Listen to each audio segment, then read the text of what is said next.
capítulo 1, se você puder abrir comigo, é a passagem de hoje.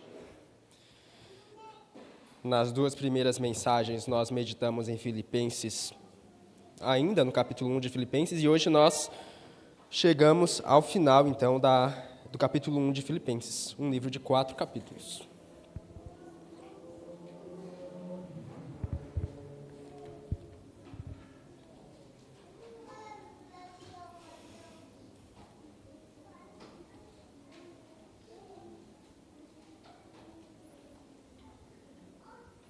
Filipenses capítulo 1, nós vamos fazer a leitura dos versículos 27 ao versículo 30, encerrando assim a parte inicial de Filipenses.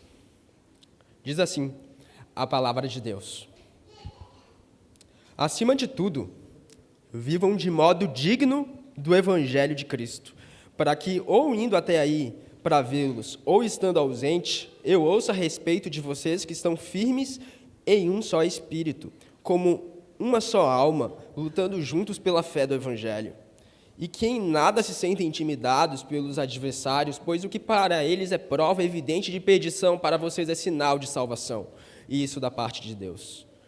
Porque vocês receberam a graça de sofrer por Cristo, e não somente de crer nele, pois vocês têm o mesmo combate que viram em mim, e que agora estão ouvindo, que continuam a ter.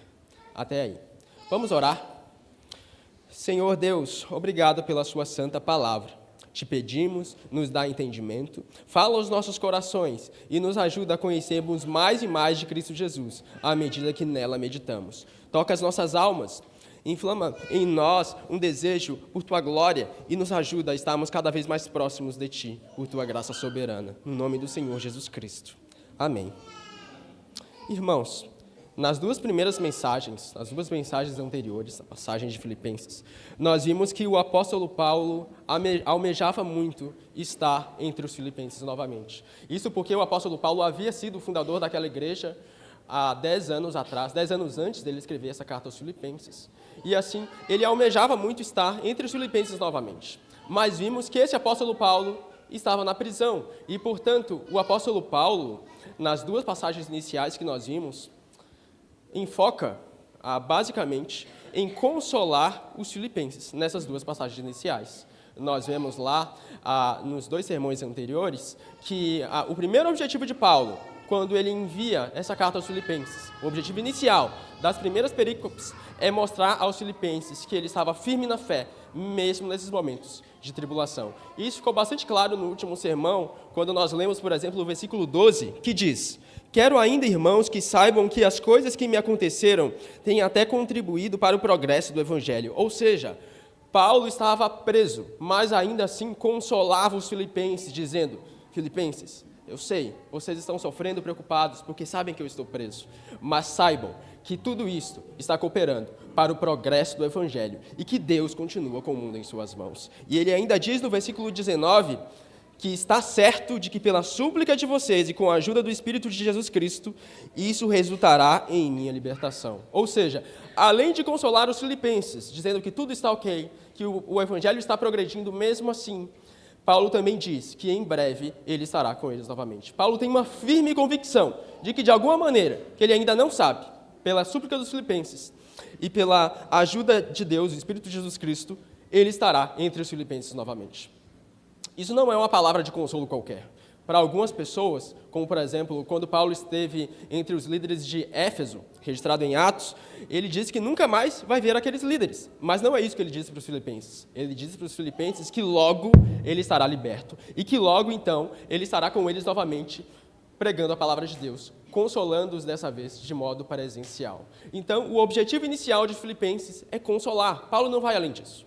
Mas nós também vimos nas duas mensagens iniciais que Filipenses é uma carta de amigo para amigo. Filipenses é uma carta cheia de amor para dar. Já no versículo 8, Paulo expressa, ou melhor, no versículo 9, Paulo faz uma oração, que o amor de vocês aumente mais e mais. Isto é, Paulo, como um bom amigo que ele expressa, desde o início da carta, uma preocupação. Se você é um amigo, você se preocupa com o seu amigo, certo? E Paulo expressa essas preocupações. Porém, obviamente, quando os filipenses recebem a carta, a primeira pergunta que eles querem ver respondida é: como o apóstolo Paulo está. Nesse sentido, ele não vai desenvolver uma exortação grande no início do seu livro. Ele vai consolar, primeiramente. E é isso que ele faz nas 2 primeiras passagens.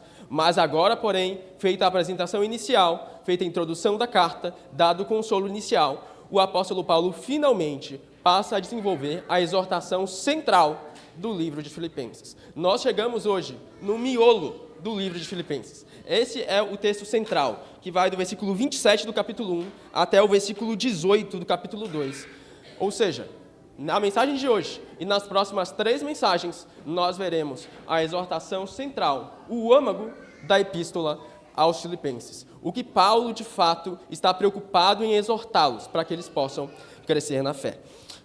Nós vemos que nessa passagem que nós lemos agora, no início do sermão, o tema central é viver de um modo digno do Evangelho de Jesus Cristo. Envolve andarmos lado a lado para que possamos, assim, perseverar, mesmo em meio aos momentos de tribulação. Esse é o tema central, focal, o âmago do texto de hoje. E nós vamos dividir em 2 simples lições. A primeira lição é: viver de um modo digno do Evangelho envolve andarmos lado a lado uns dos outros. Os filipenses estavam tendo problemas em seu meio. A sua unidade estava sendo abalada. Isso fica bastante evidente nos capítulos posteriores também. Mas fato é, os filipenses ainda eram uma igreja unida. Não havia uma rixa, não havia um cisma, não havia uma grande divisão entre eles. Eles ainda estavam em união.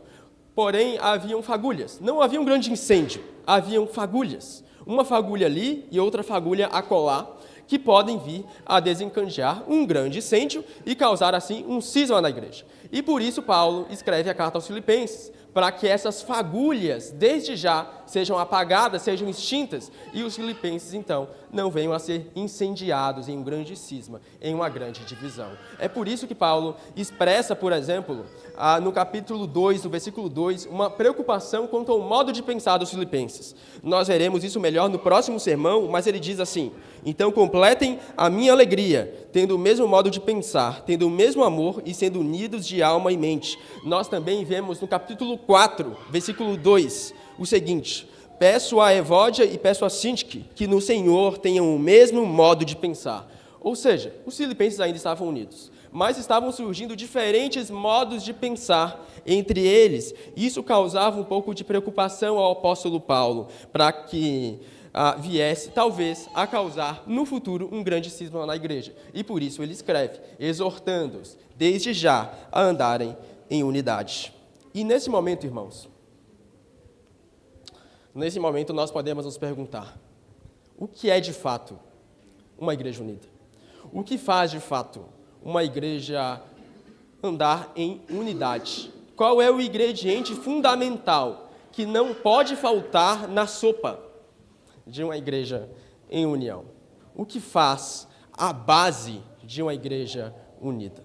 Muitos respondem isso de múltiplas e das mais variadas formas. Alguns dizem que uma igreja unida é caracterizada pelo serviço. Alguns dizem que o serviço é o fundamental para se ter uma igreja unida, visto que uma igreja em união vai servir uns aos outros. Vamos andar juntos uns dos outros, ajudando-nos mutuamente, auxiliando-nos uns aos outros, e assim vamos servir intensamente. E isso possui altas doses de verdade, mas não toda a verdade. E eu diria, não é o ingrediente fundamental que faz uma igreja unida, visto que, conforme Paulo escreve em 1 Coríntios 13, nós podemos até falar a língua dos homens e dos anjos, mas se não tivermos o quê? De nada adiantará. Então, se nós tivermos serviço, mas não tivermos algo mais basilar, o amor, isso de nada valerá. Então, existe algo mais fundamental, sim, do que o serviço. Outros responderiam dizendo que uma igreja unida, ela é reconhecida pela ação social. Enfatizam, então, a grande importância da ação social na igreja. De irmos às pessoas da comunidade ao redor, distribuindo alimentos e também o evangelho, visto que essa é a função primordial da igreja, dizem. Contudo, nós reconhecemos, de fato, isso também possui doses de verdade. A ação social importa. E uma igreja unida, ela vai servir, ela vai praticar ação social, mas isso ainda não é o ingrediente fundamental. o serviço por si só e a ação social por si só, ainda assim, não fazem uma igreja unida. Porque, pense bem, nós podemos ter um clube social, sem qualquer compromisso com a cruz, e ainda assim praticarmos ação social. Um clube social faz isso. Então, nós ainda não chegamos ao ingrediente fundamental, que faz uma igreja unida. Alguns ainda vão além, dizem que, ok, uma igreja unida é influenciar a cultura. Nós vamos influenciar a música, vamos influenciar a arte, vamos influenciar as letras e tudo mais. Sim, de fato, enquanto igreja nós vamos ser sal e luz, isso é uma verdade também. Mas ainda assim, isso não faz por si só uma igreja unida. Isso por si só não é o ingrediente basilar, não é o fundamental para que uma igreja ande em unidade. Um ingrediente fundamental para que uma igreja ande em unidade é propriamente Cristo Jesus. Tire Cristo Jesus do centro da igreja e você terá mera ação social, mero clube social. Tire Cristo Jesus do centro da igreja e você pode até influenciar a cultura. Mas com que você está influenciando a cultura? Tire Cristo Jesus do centro da igreja e você terá serviço, mas não terá amor. Você falará a língua dos homens e dos anjos, pode até ter uma fé a ponto de transportar montes, pode dar todos os teus bens aos pobres, entregar teu próprio corpo para ser queimado. Mas se não houver Cristo Jesus no centro, que produz amor, de nada valerá. Portanto, Cristo Jesus é o firme fundamento de uma igreja unida. E uma igreja unida possui algumas características. Versículo 27. Acima de tudo, vivam de modo digno do Evangelho de Cristo, para que, ou indo até aí para vê-los, ou estando ausente, eu ouça a respeito de vocês que estão firmes em um só espírito, como uma só alma, lutando juntos pela fé do Evangelho. Lutando juntos pela fé do Evangelho. Uma igreja unida é uma igreja que possui Cristo no centro e que, portanto, luta lado a lado pela fé no crucificado. Uma igreja unida é uma igreja que luta lado a lado pela fé no Cristo que venceu e vive. A primeira característica de uma igreja unida é que nós estaremos lutando e vencendo contra a carne. A carne é um dos nossos inimigos. E se nós somos uma igreja unida, nós estaremos lutando contra pecados e vencendo pecados. E se você pensar bem, uma igreja sem unidade não luta, ou melhor, não vence a batalha contra a carne. Tente vencer pecados sozinho e você vai se encontrar no mais profundo vale. Tente vencer pecados longe da igreja local e você, hora ou outra, vai resvalar o seu pé e vai cair no mais profundo abismo. Tente lutar com suas próprias forças sozinho, como um cavaleiro solitário, e você vai encontrar o breu da escuridão. Uma igreja que vive em unidade é uma igreja que luta e vence contra a carne, pois se auxilia mutuamente, se aconselha uns aos outros, confessa pecados uns aos outros e assim é instrumento de Deus na vida uns dos outros. Há indícios de que os filipenses estavam se desviando em alguns momentos na sua luta contra a carne. Há indícios de que alguns deles estavam buscando interesse pessoal, alguns deles estavam fazendo coisas por motivações erradas, como nós vimos no último sermão. Por toda a carta, isso fica bastante evidente. Muitos deles estavam fazendo coisas meramente por orgulho. Serviam, mas faziam as coisas com as motivações totalmente equivocadas. E muitas vezes nós também podemos sucumbir ao orgulho. Muitas vezes a unidade da igreja local começa a se perder, o mesmo modo de pensar começa a se perder, porque nós sucumbimos contra a carne, isto é, contra o orgulho. Nós ouvimos, vire à direita, ou melhor, vire à direita, e nós entramos à esquerda. Nós ouvimos, siga em frente, e nós fazemos o quê? Só por birra, voltamos para trás. Nós ouvimos, suba a escada. E só por birra, por mais irracional que isso possa ser, o que nós fazemos? Nós cavamos o buraco e nos jogamos lá dentro. O pecado é irracional, o pecado faz coisas sem sentido. E às vezes o orgulho, ele mina a nossa unidade na igreja local. Mas a primeira característica de uma igreja local é que essa igreja, de uma igreja local unida, é que essa igreja luta e vence contra a carne. A segunda característica de uma igreja que vive em unidade é que nós seremos uma igreja que luta e vence contra a realidade de trevas do mundo. Assim como a carne é um de nossos inimigos espirituais, a realidade de um mundo de trevas também é. E, às vezes, essa realidade do mundo de trevas se manifesta das mais variadas formas. Às vezes, a realidade do mundo de trevas se manifesta através de um conflito no teu trabalho que te causa graves e sérias dores de cabeça e você já não sabe mais o que fazer. Às vezes, a realidade de um mundo de trevas bate as tuas portas através de uma grande tragédia que ocorre e te traz muitas preocupações, portanto, e você fica então ansioso e isso te causa dores dentro do teu coração. A realidade de um mundo de trevas também, muitas vezes, se manifesta através das dores físicas que nós passamos e de várias outras maneiras. A realidade de um mundo de trevas tende a se manifestar das mais diferentes formas. Mas fato é, sem unidade, se a nossa igreja for desunida, nós iremos perder a batalha contra o mundo de trevas. Pois quando o conflito no trabalho, ou seja lá onde for, bater as tuas portas, se você estiver sozinho, você vai desfalecer. Porque nós não conseguimos andar sozinhos, nós precisamos uns dos outros para vencermos e lutarmos pela fé no Evangelho de Jesus Cristo. E essa é a exortação de Paulo: lutem separados? Não, juntos pela fé do Evangelho de Jesus Cristo. Nesse sentido, a carne e a realidade de trevas são dois inimigos que nós possuímos. Mas ainda existe uma terceira característica da igreja local unida. Uma igreja que vive em unidade é uma igreja que luta e vence contra o diabo. Assim como a carne, a realidade do mundo de trevas, o diabo também é um de nossos inimigos espirituais e, às vezes, ele intenta diretamente contra alguns servos de Deus, como ele fez com Jó, como ele tentou fazer com Pedro ao tentar peneirá-lo, como ele faz durante a história. E nesses momentos, quando Satanás nos afligir, tentando nos jogar para baixo, se nós somos encontrados sozinhos, desunidos, como cavaleiros solitários no meio do deserto, nós certamente iremos desfalecer. É por isso que a nossa primeira lição, extraída do texto de hoje, é: viver de um modo digno do Evangelho envolve andar em unidade com a igreja local. Pois certamente, sem unidade com a igreja local, nós iremos desfalecer. Não é que nós podemos desfalecer, é que nós certamente iremos prevalecer. Então, não é que haja a possibilidade de nós andarmos longe da igreja local e ainda assim andarmos firmes na fé. É impossível andar longe da igreja local e ainda assim andar firme na fé. A igreja local é um instrumento de Deus para a nossa edificação e para a nossa santificação. E, nesse sentido, absolutamente necessária para a nossa caminhada com Deus. A segunda lição que nós extraímos do texto de hoje é que viver de um modo digno do Evangelho envolve perseverar, mesmo em meio ao sofrimento.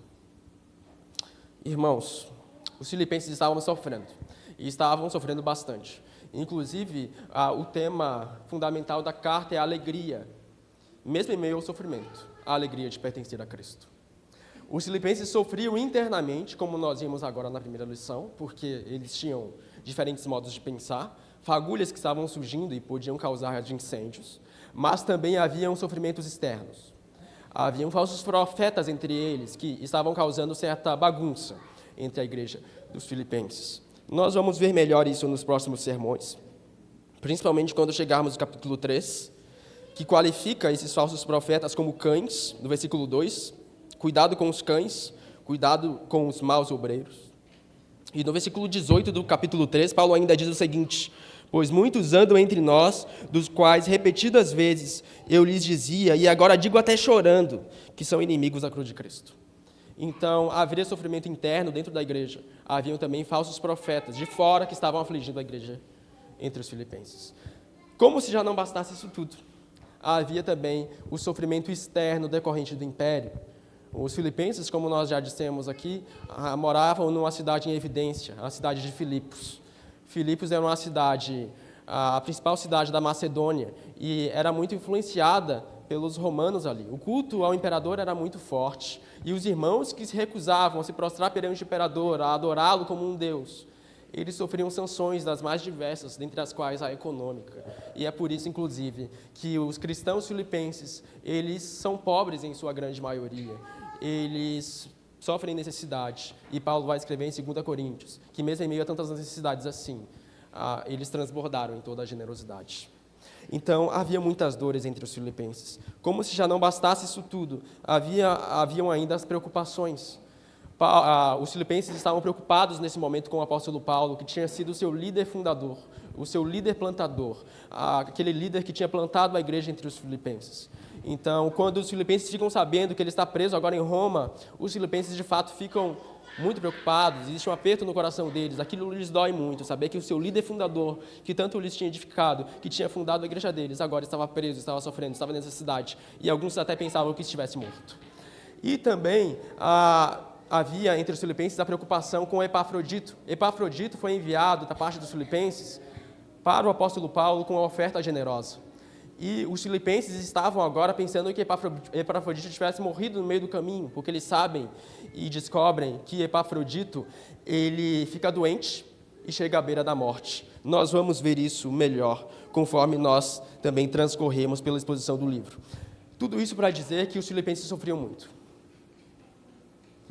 Tudo isso para dizer que os filipenses, de fato, passavam por sofrimentos internos, sofrimentos externos, sofrimentos decorrentes do império, sofrimentos decorrentes de suas próprias preocupações, sofrimentos de toda sorte. E no meio de tudo isso, os seus adversários apontavam o dedo para eles e diziam o seguinte: Filipenses, sabe por que vocês estão passando por tudo isso? Porque vocês são amaldiçoados. Porque tudo isso é prova evidente de perdição para vocês. Porque tudo isso é prova evidente de que Deus não está com vocês.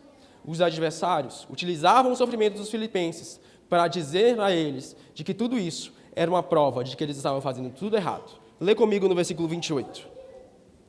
E que em nada se sentem intimidados pelos adversários, pois o que para eles é prova evidente de perdição, para vocês é sinal de salvação. E isso da parte de Deus. O que o apóstolo Paulo está fazendo aqui? Ele está pegando o argumento dos filipenses, ou melhor, o argumento dos adversários entre os filipenses, que dizem que tudo isso, todo esse sofrimento que os filipenses passam, são de fato sinal da perdição deles. E está invertendo o argumento. Filipenses, não acreditem nisso. Não é verdade que tudo isso seja prova evidente da perdição de vocês. Ao contrário, é verdade sim, que tudo isso é sinal de salvação, e isso da parte de Deus. E ele continua no versículo 29, dizendo assim: porque vocês receberam a graça de sofrer por Cristo, e não somente de crer nele, pois vocês têm o mesmo combate que viram em mim, e que agora estão ouvindo, que continuam a ter. Irmãos, o que Paulo está dizendo aqui para os filipenses é algo absolutamente escandaloso. Isso nós não podemos compreender de modo algum aos olhos carnais. Somente uma mente espiritual pode compreender isso. Mas o que Paulo está falando é: sofrer por Cristo é um grande privilégio. Sofrer por Cristo é um grande privilégio. E isso vai em contrapartida com o que o mundo nos ensina, que nós devemos buscar a paz e a tranquilidade. Mas Paulo está dizendo: bem-aventurados são vocês, porque vocês estão sofrendo por Cristo Jesus. Bem-aventurados são vocês, porque vocês sofrem pela luta do Evangelho de Jesus Cristo. Portanto, não deem ouvidos àqueles que dizem que vocês são amaldiçoados por conta do seu sofrimento, mas olhem para Deus, que utiliza do sofrimento para progresso do Evangelho e para fortalecer todos aqueles quanto os amam. Paulo sabia muito bem disso, tanto que ele diz no versículo 30 que os filipenses têm o mesmo combate que viram nele e que agora estão ouvindo que continua a ter. E Paulo, de fato, tem um grande currículo. Você já leu o currículo do apóstolo Paulo? Não está em nenhuma plataforma na internet, mas está em 2 Coríntios, capítulo 11.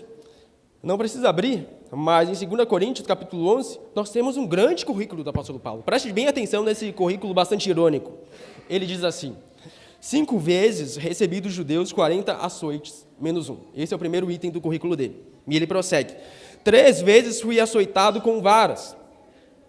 E ele continua: 1 vez fui apedrejado, 3 vezes naufraguei, fiquei 1 noite e 1 dia boiando em alto mar, em viagens muitas vezes, em perigos de rios, em perigos de assaltantes, em perigos entre patrícios, em perigo entre gentios, em perigos na cidade, em perigos no deserto, em perigos no mar, em perigos entre falsos irmãos, em trabalhos e fadigas, em vigílias, muitas vezes, em fome e sede, em jejuns, muitas vezes, em frio e nudez, além das coisas exteriores, ainda pesa sobre mim, diariamente, a preocupação com todas as igrejas.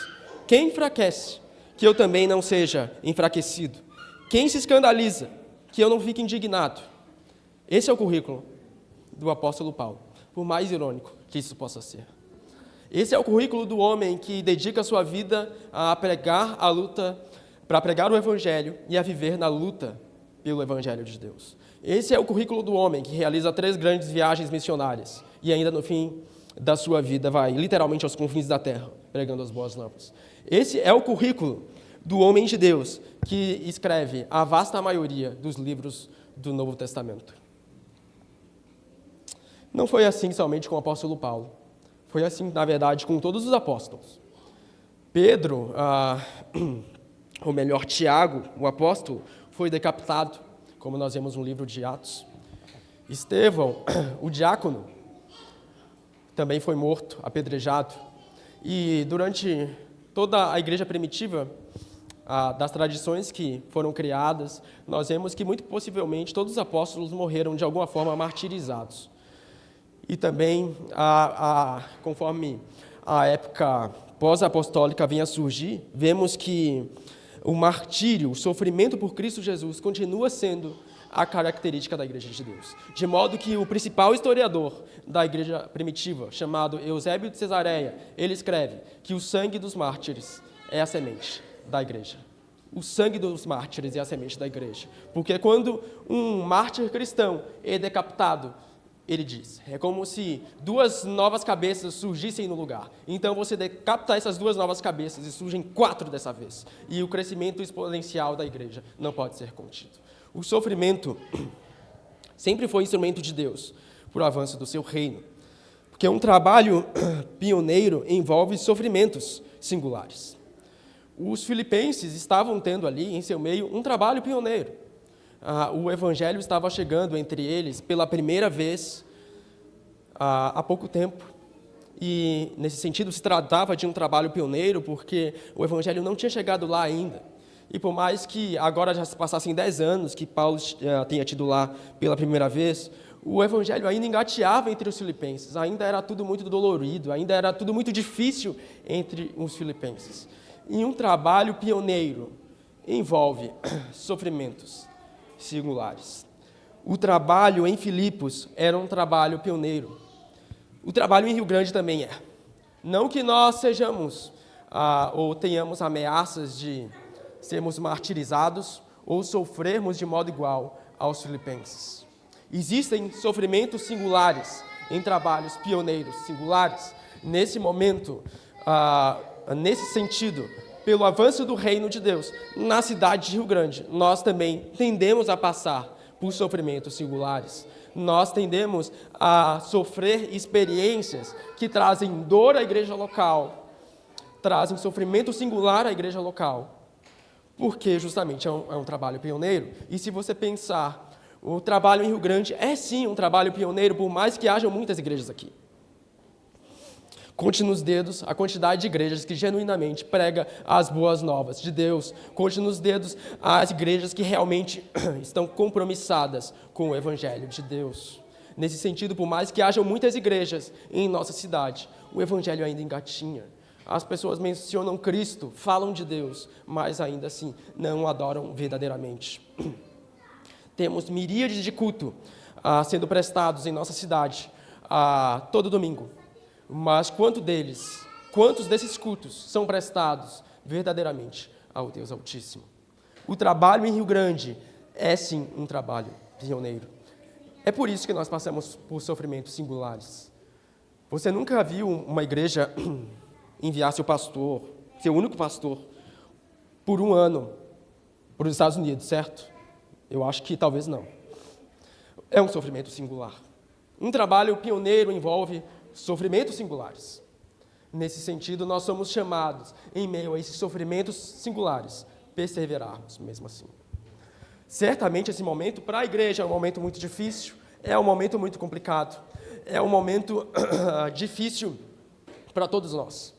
Não é fácil você enviar ao seu único pastor para passar 1 ano fora, mas ainda assim é um sofrimento que renderá muitos frutos e que o seu fruto será o progresso do Evangelho. Pois nós sabemos, quando o pastor Emerson voltar, nós juntos seremos, dessa vez, muitos mais fortes. Nesse sentido, um trabalho pioneiro certamente envolve sofrimentos singulares. Entre os filipenses, haviam aqueles que apontavam o dedo para eles e diziam: olha, vocês sofrem tanto, isso significa que vocês são abençoados. Mas lembrem-se, o apóstolo Paulo inverte o argumento dos filipenses, ou melhor, dos adversários dos filipenses. E ele diz: na verdade, vocês sofrem porque vocês são abençoados.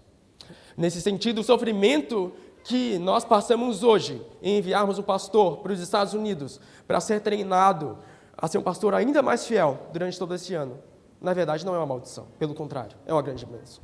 E essa bênção irá frutificar muito e muito mais. E vocês, cada um de vocês faz parte dessa história.